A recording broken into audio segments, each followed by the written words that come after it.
Yes, perfectly. I can hear you. I'm well, Gloria. It is such an honor and a privilege to have you here. We are so blessed to be able to have this conversation with you this morning.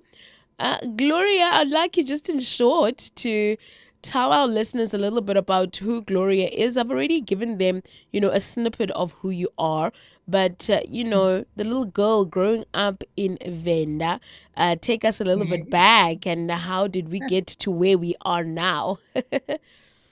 Oh, yes. Wow. It's a very long story, but then I'll try to make it very short. Growing up in Limpopo, in Venda, I grew up with my maternal grandmother. And yeah, right in the villages, rural areas, dusty streets of Venda. Mm, And then I came to Cape Town. I'm just gonna cut everything in between. I came to Cape Town in 2000. I only had like my grade 12 and I was looking for employment. And getting here, I thought things were going to be very much easy, and it wasn't the case because you hearing me now and being able to understand what I'm saying, I can say it was a hard work because I couldn't speak the language that was used here, which is English. yeah. Yeah, and this side we don't even have people that speaks languages from where I come from, which is like Venda, Tsonga, and Pedi. And it was really so hard, but then I eventually got a job in a store packing. Yeah, I thank those people for believing in me. It was like more of like sign languaging as we spoke. And I got that job. I worked there and I got another job in a security company as a clerk, just filing clerk. I just dealt with files. Mm, Files were easy because you just read what is on the outside of the file for you to be able to file. mm, And I enrolled myself at Cape Tech. Um, the following year, which was like, no, 2 years later, which was like in 2002. And then I graduated with my human resource management, praise the Lord. And at that time, I was able now to communicate and I started working in the corporate organizations and I worked in the NGO, which I really loved dearly. mm. And then I had to move back to Joburg because then I got married to my homeboy. And yeah, then I moved back to Joburg in 2008 and stayed there for until when I came back this side. But in between, while I was that side, because my company actually sent me there, and then the funds came to an end and I Mm, was retrenched. And mm, but now you have accumulated so much in the space of you working and being retrenched and looking for an employment was like really hard. I was doing that, but mm, it was not an easy process. I went for interviews, but I was never fortunate. And I just started selling stuff from that side. mm, mm, I had like a small holding farm where I was selling chickens. On the side, I was selling clothes, new clothes, and a little bit of secondhand. And I survived from that, which was actually, yeah, I actually had to get my own or create my own database for my customers. So I had customers that I knew that those were my regular customers. And I built that those relationships, which is really very important to build relationships with your customers, where I was able to just give them clothes without paying. End of the month, I knew I was gonna collect my money, but then as I collect, they take more stuff. So for me, it was like the funds were flowing in, although it was not on a bigger scale. But with chickens, I also did the same. My customers were pensioners who were not able to afford. So set up at home and here it's different, where I'll just take my chickens to them in a village, in a street, then they will gather together. They knew what time I'm coming, give them the chickens, and I go back. And then month end, when they get paid, when they get their grants, I go, they give me their money, and they were so faithful. Like dealing with pensioners is like really, it's a beautiful thing because they're very reliable. And that's how I survived. And my husband then passed away in 2000 and yeah, 2020 in February, just before COVID. And but while I was this side, God had blessed me so much that I was able to, because somebody may ask, why did I come back to Cape Town, this expensive city? Because while I was here, I was able to buy a property. Um, and while I was that side, I was just renting out the property. And I then decided, because that side I didn't have in Joburg, I didn't have a property. We had like a home at home in Venda.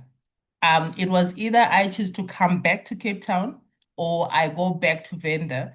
Then I decided to come back to Cape Town without a job. And when I got this side, I continued selling clothes. And it was not really something that I could rely on because the clothes that I was getting, you'll see a nice picture, but at the time it gets to you, it's not what the customer has requested. Mm. And so I just decided to try to take a leap of faith. I remember it was in 2022, in October. And if you remember, 2022, Cape Town was very hot. And I went and I purchased 5 bales of jackets. I had some savings. I took my savings, 5 bales, which had 100 in each jackets in a hot weather, 500 jackets. And I stocked them up in my lounge.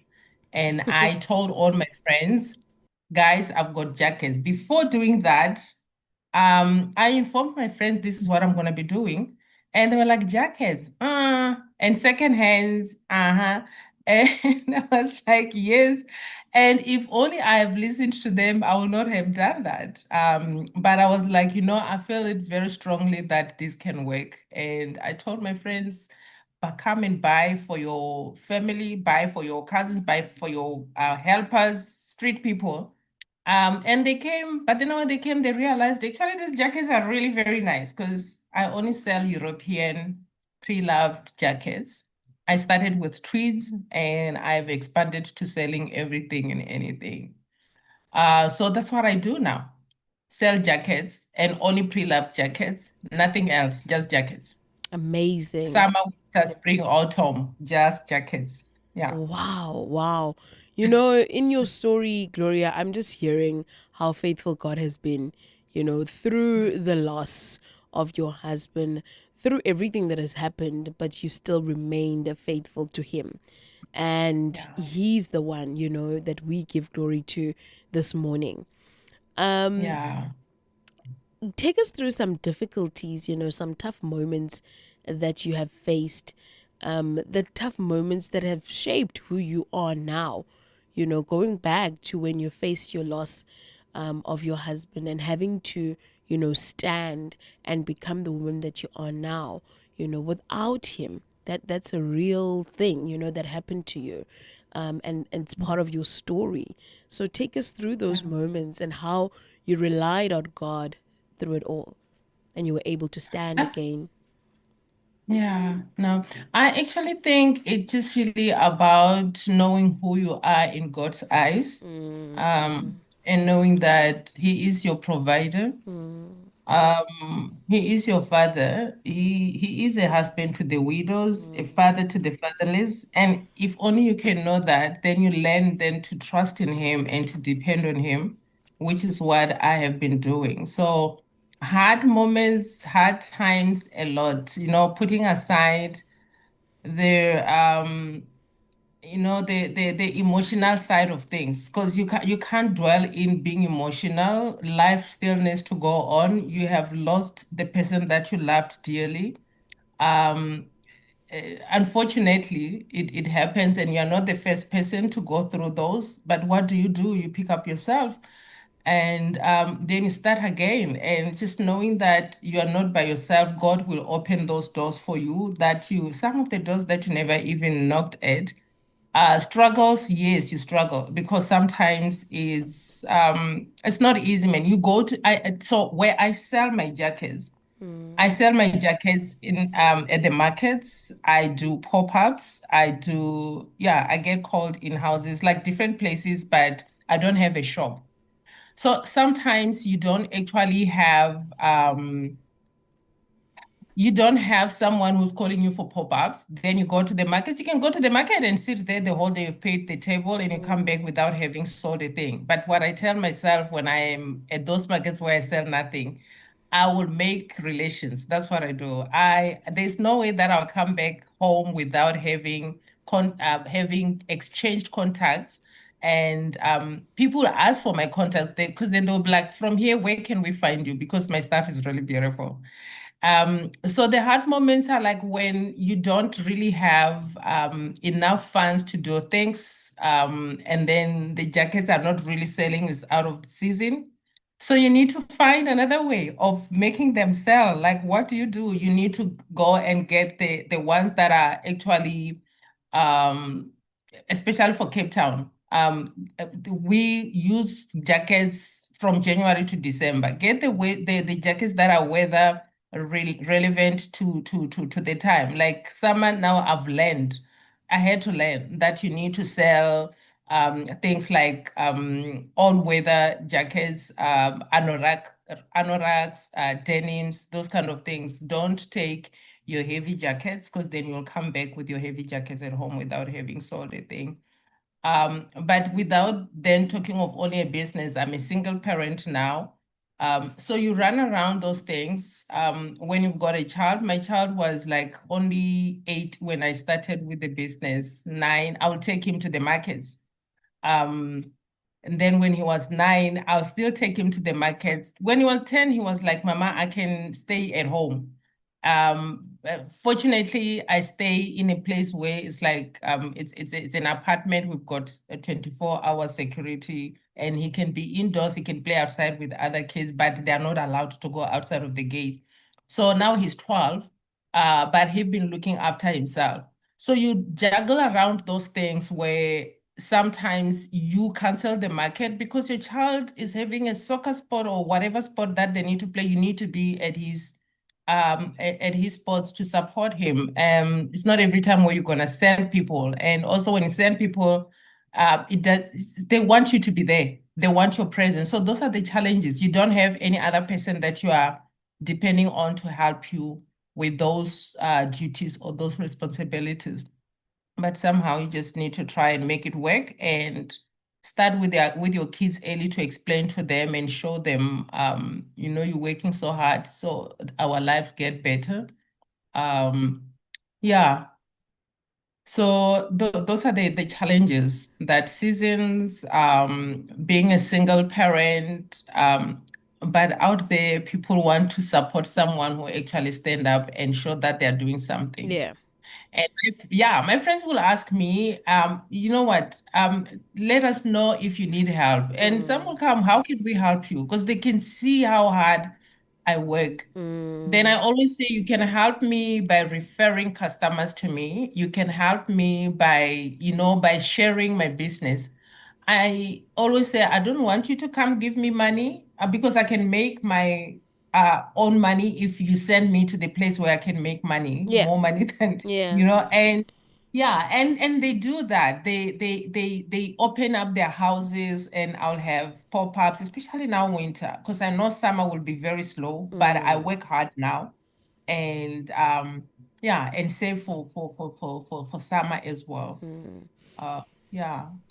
Wow, Gloria, you've really gone through a journey, and thank you so much for expressing exactly how it is, and being so authentic within your story.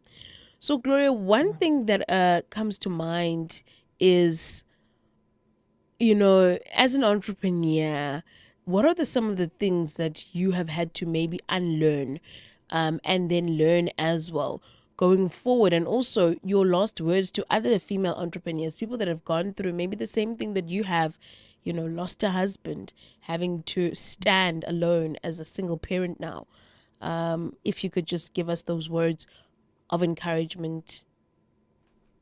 Yeah. I, the things that I needed to unlearn is yeah, it's quite a lot, but I can actually talk about be content with where you are at and yeah, don't actually feel like anyone owes you anything, because sometimes it was like in the beginning, I used to be like, oh, there's so many people that I know, they know that I'm looking for a job, and I know that they can organize something for me, but no one is organizing anything for me. So I had to unlearn that trusting in people, don't trust in people. If you're saying you are a child of God, trust in Him. He is your Amen. father. He is your provider. Mm. And at the end of the day, I was like, you know what? I actually think that God do not want the credits to be given to anyone. He want all the credits to be given to Him, because if it is someone who is going to find me a job, I will always be uh, they will always feel entitled to my growth. Even if I get there and I work so hard and I get a promotion, it will be like, oh, I got her that job, actually, you know? Yeah. So you feel like you owe them, and they also feel like you owe them every time. So like, but if God has opened a door, even though God can use people, but sometimes He just wants to do it on His own pace, like His own way, because it's not about me saying, okay, that specific person can open the door. It's about Him using that person without me actually really thinking that the person is the one to open the door for me. So I've learned to just really depend on Him, trust in Him in so many ways and so many things that, if I was to trust in people, it actually gives entitlement. You feel like your sisters owes you, because you're not working and you lost a husband, then they need to be checking on you if you've got food or not, and all those things. You will blame everybody and everyone if you don't learn to trust in God. You'll blame the government, your neighbors, like everything that is around you, it will be the one that is to be blamed. Whereas we've got everything, He says He provides all our needs. He will give us abundantly above all what we can ask or even think of. We just need to go and trust that He is the I am that He said He is. And with regards to widows, I've also realized that actually people that are divorced as well goes through the most. As a widow, you are not different from someone who is divorced, and the other part is irresponsible when it comes to maintaining their children. Um, so, like, we just need to put ourselves in a position to say the difference is that mine is no more here. Uh, I just need to work as hard as well. Because there are people that are actually, they were married, but then now their spouses are not playing the part. Um, I was married. It's just that the difference is that mine is no more on earth to play the part. And who did I depend on before my husband died? I always depended on God. And now I just continue to depend on God. Yeah. That is so powerful. Continue to depend on God. I love that you're Yeah. saying that if you don't trust in God, you're going to go around blaming people around you, neighbors, Yeah. government, but yet you have, the one who is the I am, the one that is your provider, the one that made you. He knows Yeah. every single strand on your head. He knows the Yeah. amount of hairs that you have. Why not go to the one that fully knows you? Thank you, Mm. Gloria. Thank you, Gloria, so much for your time, for relaying this very powerful message as we are in Women's Month, celebrating women, women that are stepping up and also choosing different careers, being entrepreneurs, from maybe career Mhm. to being an entrepreneur and so on. We really just celebrate women of South Africa that are so brave, that are so bold, and women that are Christ centered, that believe that it is Christ only that is able to do Amen. it for them. So, blessings to you and your family. May you continue Thank to grow in Christ Jesus, and may your business open many doors for you. you, Amen. and may you go into those territories that you haven't gone into before. In Jesus' Yeah. mighty name. Thank you, Gloria. Mm. Blessings to Thank you. you. Thank you so much. Thank you so much, Tutu. Bye. Thank you so much for your time. Bye-bye. Have a Bye. wonderful one. Thank you Wait, so much. Bye. Gloria, there's just Huh. one more thing. Yeah. If you could please share your contact details, your social media handles for those people that are interested in purchasing your jackets, please let us know the contact details. Okay. I'll give out my cell number That's because I'm okay. not really on. Yeah, it's 082 Mhm. 309 Zero- Yes. 2683. Excellent. And do you deliver countrywide? No, this is only for Kenyans because my staff is all European, so it's different countries in Europe, and they use different sizes. So You have to fit people can it. just follow me on my Okay. status, and then you see where I'm at, or you can ask me. You can send me a WhatsApp to ask where next am I gonna, because you need to try on Okay. your jackets. Okay. Yeah, yeah, I love yeah. it. I love it a lot. It's 0823092683. That is Gloria's jackets. You'll be able to have a conversation with her there and maybe go for a fitting and purchase a jacket. Gloria, thank you so Yeah. much. Blessings to you and have yourself a fabulous Thank you. week and enjoy Women's Month. Thank you so much, Sister Mary. It's my birthday month as well. Yay! Oh, look at that. It started well, hey? It Aha. started on a high note. We Okay. celebrate you. Thank you, Gloria. Thank you. Bye Thank you so bye. Bye much. bye. Bye-bye. There you have it, family. Gloria Ratchitanga.